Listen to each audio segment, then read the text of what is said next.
Hello everyone.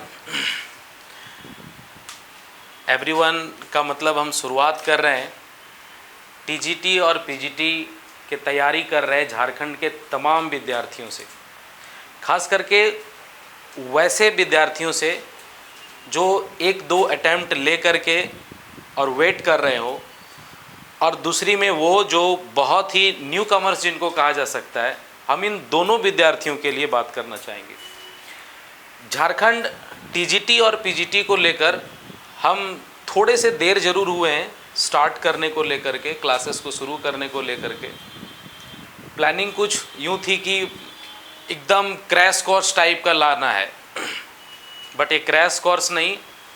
बच्चों के अनुसार से कुछ टीचर्स, बच्चे इन द सेंस यहाँ पर सबसे बड़ी बात है कि जो भी तैयारी कर रहे हैं वो एक टीचर है, तो उनमें से कुछ कलीग्स हैं, कुछ बहुत ही ऐसे एज के स्टूडेंट्स हैं जो ग्रेजुएशन से स्टार्ट करके पढ़ाई करके हम लोगों के साथ आए हुए हैं, और अब उन लोगों के एक जो क्लियर गोल है वो गोल उनके सामने है। वो गोल है उनका झारखंड के इतने बड़े राज्य में कहीं ना कहीं टीजीटी या पीजीटी के शिक्षक के तौर पर सेवा देना।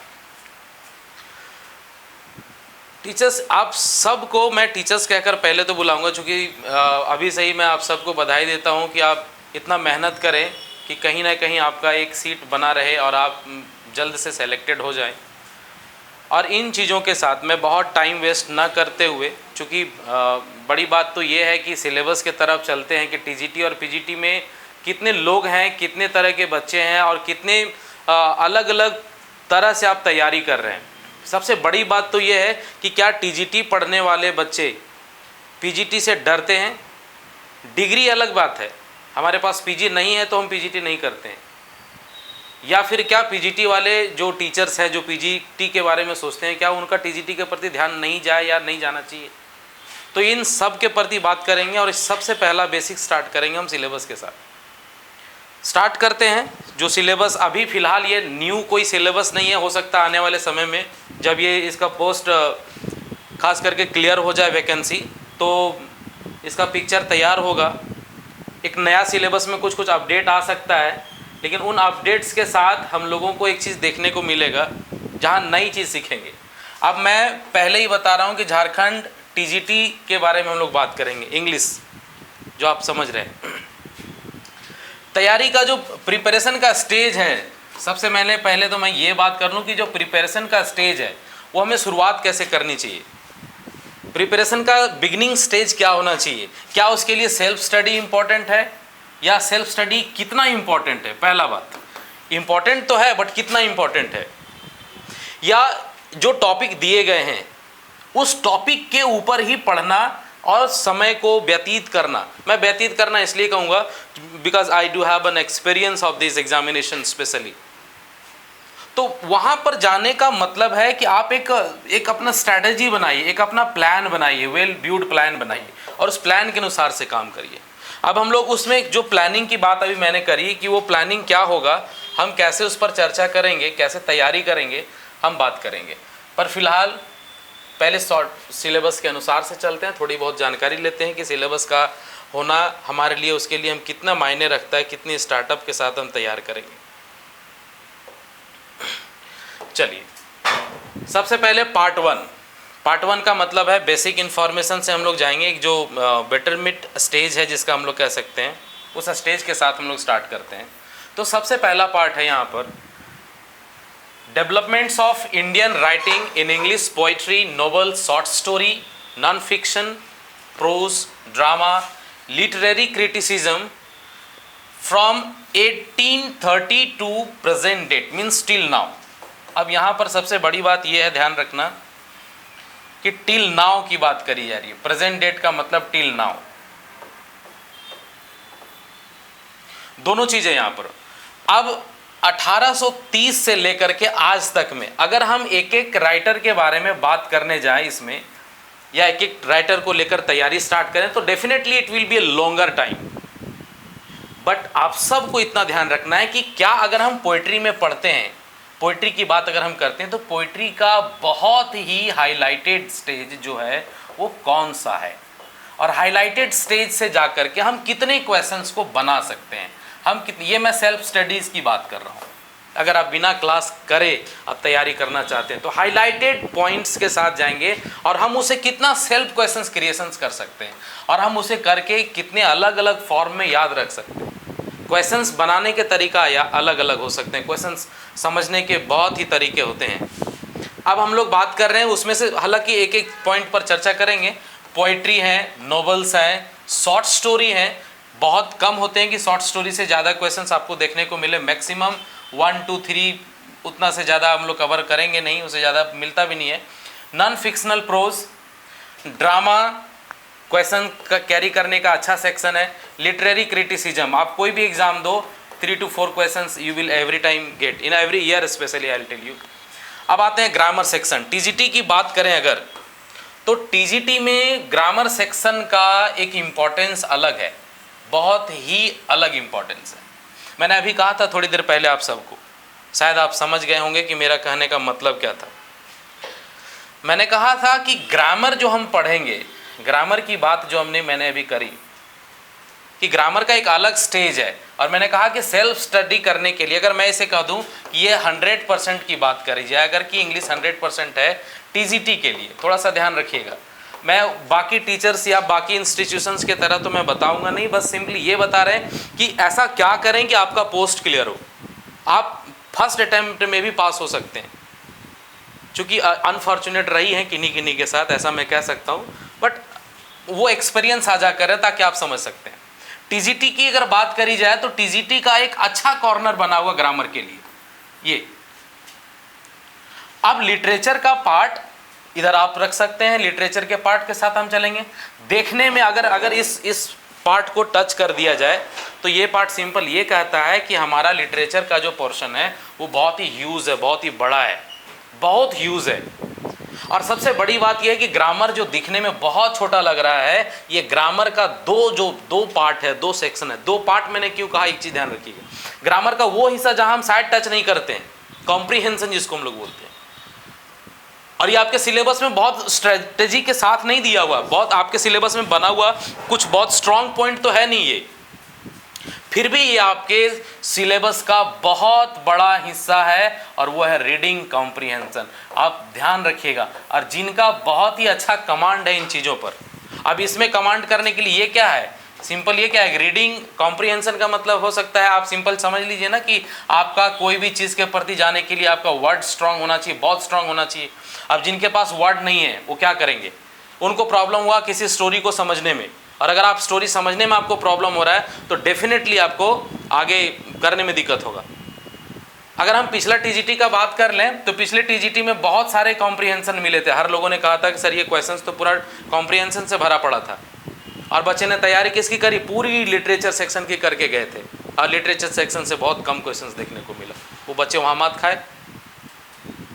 अब हम ये तो नहीं कहेंगे कि इस बार आप पूरी तरह से उस पर काम करके जाओ, लेकिन आप एक फुल प्रूफ के साथ जाओ कि ग्रामर का जो हिस्सा है उसको हम लोग कैसे पढ़ेंगे। And I definitely assure you कि आपका जो हिस्सा है ग्रामर का, वो डर मैं खत्म करूंगा बिल्कुल पूरी तरह से। हालांकि आप इंग्लिश के टीचर हैं, आप में डर तो बिल्कुल नहीं होना चाहिए, इंग्लिश वर्ड से भी, किसी भी चीज़ से डर नहीं होना चाहिए। फिर भी जहाँ छोटी मोटी संभावित डर हैं, या संभावित डर का मतलब सिंपल से हम ये कहेंगे जो शब्द सा प्रॉब्लम होते हैं, मैं उस पर काम करूंगा आप लोगों के साथ, और वो सारे प्रॉब्लम्स खत्म करेंगे।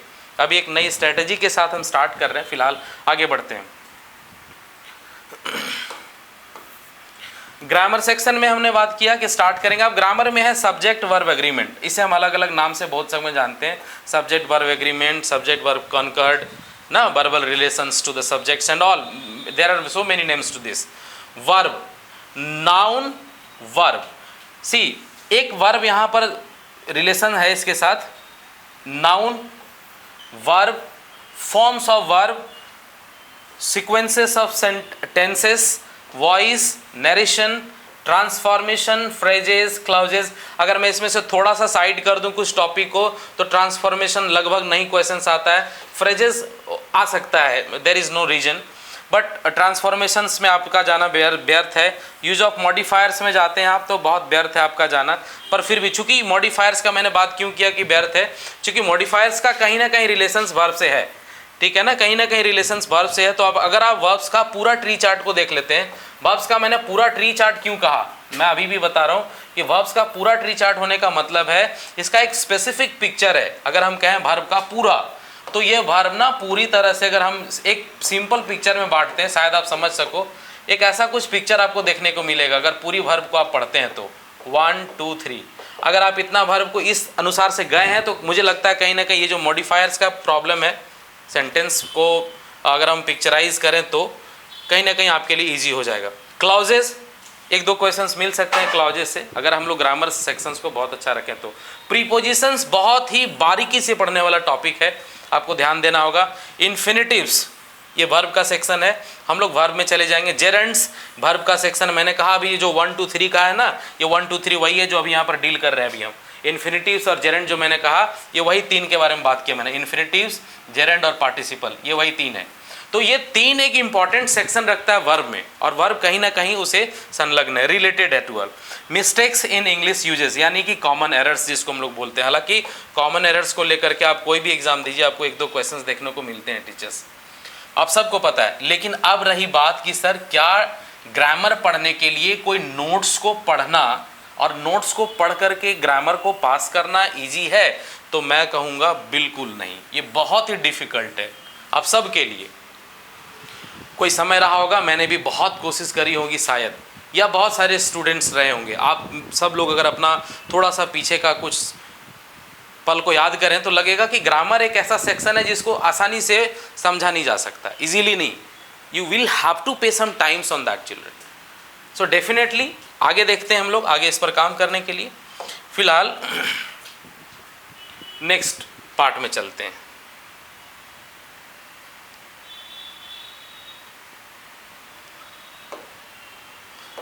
अब अगर नेक्स्ट की बात करें तो एक लेटर एंड एप्लीकेशंस है। लेटर और एप्लीकेशंस, थोड़ा सा वीडियो लंबा होगा ताकि आप सबको ये ना हो, फील ना हो कि सर इतना लंबा आप क्यों टाइम ले रहे हैं समझने के लिए। Letters and applications, generally letters और एप्लीकेशंस वो लेटर नहीं है जो आप सिंपल सा किसी को लिख रहे हैं। हाँ, एक लेटर में आपको सबसे इंपॉर्टेंट चीज़ समझना क्या है, जिसको हम लोग फॉर्मेट बोलते हैं ना, आप सब लोग पता है। मैं बार बार कहूँगा कि आप एक टीचर हैं, आपको समझना चाहिए जो फॉर्मेट हम पढ़ते हैं, इस फॉर्मेट से हम कितना क्वेश्चंस क्रिएट कर सकते हैं। हम फॉर्मेट को बनाएंगे क्वेश्चनेबल, हमारा फॉर्मेट ही होना चाहिए हमारा क्वेश्चनेबल। हम अगर फॉर्मेट को क्वेश्चनेबल बनाते हैं तो शायद वो हमारे लिए एक इंपॉर्टेंट सेक्शन है समझने के लिए, तो वो ठीक है, एक हद तक बेटर है। और उससे बहुत इंपॉर्टेंट है, 5 से 7 क्वेश्चंस आप आसानी से हर चीज़ में बना सकते हैं। अगर हम नोटिस की बात करें, यहाँ से आते हैं, देखते हैं officials and various government department letters, job letters, letters या एप्लीकेशंस। अगर यहाँ पर एप्लीकेशंस का मतलब जॉब लेटर से है, या ऐसे दूसरे लेटर नाम में हम लोग ना लेटर टू जॉब भी बोलते हैं, तो ध्यान रखना ये सिंपली उसकी बात कर रहे हैं। Job application, letter to job, हाँ, business correspondence between organisations and consumers, memorandum, memos, email writing, advertisement and reports. अब ये एडवर्टीजमेंट एंड रिपोर्ट्स एक वर्ड में तो कह दिया, लेकिन एडवर्टीजमेंट एंड रिपोर्ट्स को पढ़ने के लिए आपको बहुत बारीकी से अगर हम पढ़ें तो इसमें कुछ 5 से 6 नाम छिपे हुए हैं। अगर हम बहुत डीपली जाएं तो इसमें 6 नेम्स ऐसे छिपे हैं जो बहुत ही क्वेश्चंस क्रिएटिव होते हैं, बहुत क्वेश्चंस करते हैं ये। आपको मैं हर चीज़ को डीपली पढ़ाऊंगा, हर चीज़ को। आप बाकी अगर कुछ नोट्स के ख्याल में हैं या नोट्स के अनुसार से चल रहे हैं तो कुछ दिनों के लिए आप उनका साथ छोड़ दीजिए, मैं आपको लेकर चलूँगा इस स्टेज पर। बिकॉज अब देखिए 2 बातें, यहाँ पर कोई भी जॉब में श्योरिटी तो है नहीं, या कोई एश्योर तो नहीं कर सकता है, लेकिन आप हमेशा ध्यान रखिएगा कि ये जो क्लासेस है अभी आपको सब एग्ज़ाम व्यूअर्स के अनुसार से, एग्ज़ाम व्यूअर्स ऐप उस पर आप देखेंगे, वहाँ पर ही ये क्लासेस रेगुलराइज होंगे, आप कंटिन्यू रहेंगे उसके अनुसार से। और जितना जल्द हो सके आप लोग एक क्लासेस को कंटिन्यू करने के लिए इनरोल कर लें ना। अभी चूँकि मैंने पहले ही कहा कि मैं थोड़ा देर तो ज़रूर आया हूँ, बट इतना देर नहीं कि आपसे आपका हक झारखंड सरकार का जॉब लेने से कोई छीने। मैं आपको वहाँ तक लेकर रहूँगा, पहुँचा कर रखूँगा आपको। अब थोड़ा सा मेरे अनुसार से चले। चलिए अब हम लोग आगे के स्ट्रेटजी को देखते हैं फिलहाल टॉपिक्स के अनुसार से। Okay, let's now see. दूसरी चीज़, ये जो पढ़ाई होंगी ये बाइलिंगुअल होंगे ना, ये अगर आपको पसंद है हिंदी में तो हम हिंदी में क्लासेस देंगे, अगर पसंद है आपको इंग्लिश में तो पहले तो हम ये दोनों चीज़ का ख्याल रखेंगे कि एक ही बैच में दोनों चीज़ चलते रहें। लेकिन बहुत पॉसिबल ये भी है कि जो हमारा टॉपिक है, जो भी टॉपिक हम करेंगे वो बाइलिंगुअल करेंगे ताकि किसी भी बच्चे को कोई भी दिक्कत नहीं हो। ओके, आगे चलते हैं। अब चूंकि ध्यान ये भी रखना है कि वीडियो थोड़ा ये सिलेबस पैटर्न के अनुसार से, आप सब ने सिलेबस देखा होगा पहले, क्योंकि जो बच्चे इतने इंटरेस्टेड हैं जॉब को लेकर के, जितना तैयारी कर रहे हैं वो डेफिनेटली देखा होगा उन्होंने सिलेबस को। क्योंकि ये पुराना है, ये नया नहीं। मैं बार बार कह रहा हूँ कि इसमें कुछ ना कुछ चेंजेस होंगे, पर क्या चेंजेस होंगे, कितना चेंजेस होंगे, मैं ये भी अगले क्लास में बताऊँगा आपको। कुछ पॉसिबल जो चीज़ें हैं जो बदलने वाली हैं। अब ये तो नहीं कहेंगे कि गवर्नमेंट हमसे बात करके चेंज करेगी, बट हाँ इतना ज़रूर है कि आप समझ सकते हैं कहाँ चेंजेस होंगे, पॉसिबिलिटीज़ का। अब आते हैं पॉइंट 4 में। पॉइंट 4 एक्चुअली सबसे स्ट्रॉन्ग हिस्सा है, मैंने अभी भी कहा था सबसे इंपॉर्टेंट हिस्सा। हालांकि लोग इसको सबसे ज़्यादा नज़रअंदाज करते हैं, इस पर ध्यान नहीं देते। मैंने भी कहा कॉम्प्रीहेंसन, कॉम्प्रीहेंसन को आपको पूरी तरह से समझना है, और ये स्ट्रॉन्ग सेक्शन है। या फिर हम लोग जैसे बच्चे लोग को बोलते हैं ना जब मैट्रिक का एग्जाम दे रहे होते हैं कि बेटा मैथ पढ़ो, मैथ तुम्हारा मार्क ऑब्टेनिंग है, या फिर कुछ और बोलते हैं कि मैथ में ना 100 में 100 नंबर आ सकता है, उसमें कोई मिस्टेक होने का संभावना नहीं है। तो ये आपका है वो सेक्शन, जैसे हम बच्चों को समझाते हैं मैं आपको समझा रहा हूँ कि ये वो सेक्शन है जो हमारे लिए स्ट्रॉन्ग है। आगे हम लोग ध्यान आते हैं। अब आते हैं हम लोग लिटरेचर का प्योर सेक्शन में। अगर हम बात करें प्योर लिटरेचर सेक्शन में आ रहे हैं तो आप देखिए ध्यान से, यहाँ पर ये है अपना pure literature section. Teachers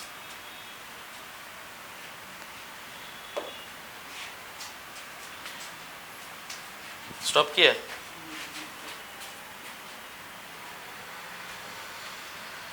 is that still working? ये बीच में थोड़ी डिस्टर्बेंस कुछ हुई थी। Okay, so now coming back.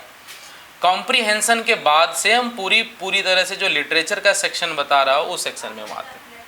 अब आते हैं, ध्यान रखिएगा, मैंने कहा कि पार्ट 2 की बात करें, और पार्ट 2 में स्टार्टिंग फैक्ट क्या है, पोइट्री। आपको मैक्सिमम पोइट्रीज, टीजीटी जो है एक पोइट्री का आप समझ लो सागर है, तो उसके अनुसार से आपको चलना। विलियम शेक्सपियर, अब हम विलियम शेक्सपियर की बात करें, पोएम्स जो पढ़ने हैं आपको, आप हो सकता है ये पोएम से हमेशा गुजर रहे हो, देख रहे हो, इतने आसान सेक्शंस हैं। From fairest creatures we desire increase, look in the glass as fast as thou shall wane, so faster the growest, when I do count the clock that tells the time. Very important, ये आप लोगों को बहुत बार मिला होगा। हो सकता है अगर आप ग्रेजुएशन कर रहे हो तो, चाहे वो आप जिससे भी हो, जो भी यूनिवर्सिटी रही हो, ये एक ऐसा सेक्शन है जो हम लोग को हमेशा पढ़ने को मिला है। आगे चलते हैं नेक्स्ट साइड में, चूँकि हमने पहले कहा कि टाइम को ख्याल रखते हुए हम लोग को चलना होगा। नेक्स्ट में नेक्स्ट है हमारे जॉन डन साहब। इनकी बात अगर हम करें जॉन डन साहब की, तो अब देखिए इनका क्या क्या है। Hymn to God to the father, बहुत ही इंपॉर्टेंट पोएम है, बहुत अच्छा भी है, इंपॉर्टेंट के साथ इजी, ये ध्यान में रखिएगा। Go and catch a falling star, these two are very, कौन सा वर्ड इस्तेमाल करूं, बहुत आसान कह लो, और बहुत इंटरेस्टिंग है ये दोनों। और ये दोनों से क्वेश्चंस को क्रिएट करना और एक बार पढ़ने के बाद समझ जाने वाला पोएम है ये।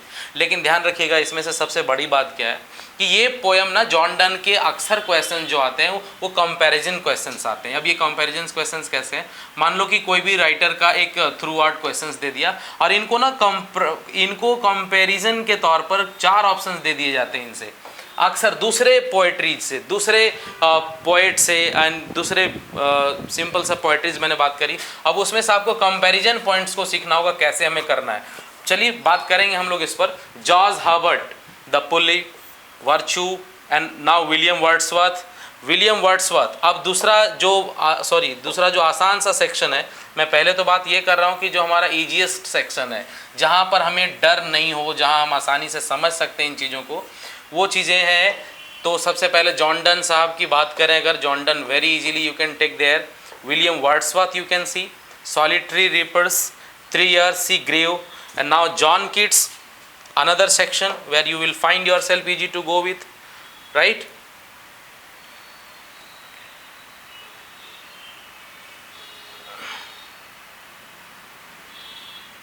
जॉन किट्स,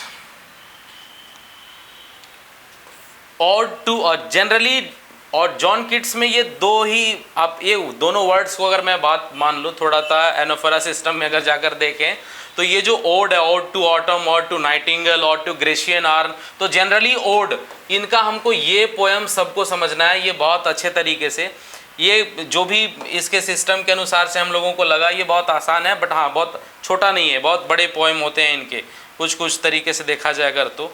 फिलहाल नेक्स्ट के तरफ बढ़ते हैं। अगर हम नेक्स्ट की बात करें, चूँकि मैं इसको थोड़ा जल्दी से लेकर जाना चाह रहा हूँ, आगे हम लोगों को पीजीटी के तौर पर भी बात करनी है, इसलिए अब टी.एस. एलियट के बात कर लें अगर हम लोग, ग्रैंडसन्स, यस वेडनेसडे, यहाँ तक हम लोगों को सिर्फ और सिर्फ पोएम की बातें थी, जहाँ तक हमें सिर्फ पोएम के बारे में डिस्कस करना था। अब आते हैं दूसरा पॉइंट है हमारा नोबल। नोबल, पहला नोबल कौन सा है, ध्यान में देखिए आप लोग, पहला नोबल है Ernest Hemingway, for whom the bell tolls. बहुत ही इंटरेस्टिंग नोबल है, पढ़ने में भी आसान और अच्छा लगेगा आप लोगों को। Arundhati Roy, the God of small thing, सबने पसंद किया होगा अगर आप कभी भी इसे पढ़े हैं तो। ड्रामा विलियम शेक्सपियर हेमलेट, हो सकता है अगर आप रियल में, अगर आपको टीचर का एक सेंटेंस मैं कहूँ अपने तरीके से जोड़ूँ, if you are a teacher you must have been gone through Hamlet. अगर आप इंग्लिश की बात करें तो हेमलेट आप सबके दिमाग में सेट होगा, लेकिन हेमलेट से क्वेश्चंस पूछने का जो तरीका है वो हर साल बदल रहा है, हर साल नए नए तरीके से आ रहा है। अब बहुत सारे लोग कहते हैं ना कि 10 साल का प्रीवियस पूछ लो, पढ़ लो, टीजीटी का, यूपी का पढ़ लो, दिल्ली का पढ़ लो, या फिर एमपी से जो एमपी का टीचर में पूछा गया वो पढ़ लो, झारखंड का पढ़ लो, बिहार का पढ़ लो। ऐसा कुछ नहीं है, आप उतना पढ़ने से बेहतर है कि आप अपनी स्ट्रेटेजी पे काम करिए, आप हेमलेट पे काम करिए और हेमलेट के अनुसार से चलिए। अगर आपका वो सेक्शन कंप्लीट है, हाँ मैंने बार बार कहा है कि हर पोएट का या हर ऑथर का आपको जो कंपैरिजन वाला क्वेश्चन है उसको बहुत स्ट्रांगली से पढ़ना है, कंपैरिजन वाला। आइए नेक्स्ट है G B Shaw, George Bernard Shaw, man and superman, one of the best and my favorite one. You can see this and I think it will be a very easy part of yours. You will be loving to all this now. And next I am coming with this drama only.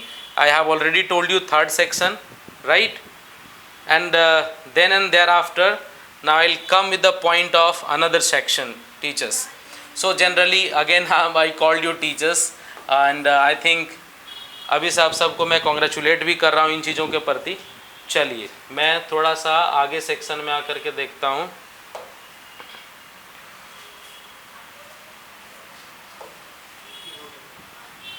शायद एक just a minute, ये how it will be,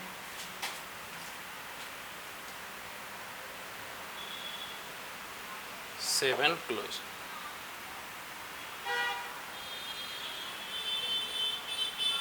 one just a second,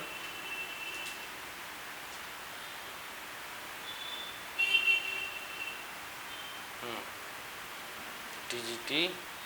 Now I am coming with your next of PGT. This one documents.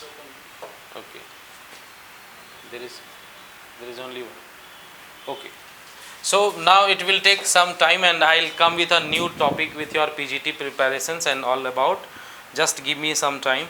Actually I'm a little bit okay. Nothing to say more. Thank you. इसको बंद किया वहाँ।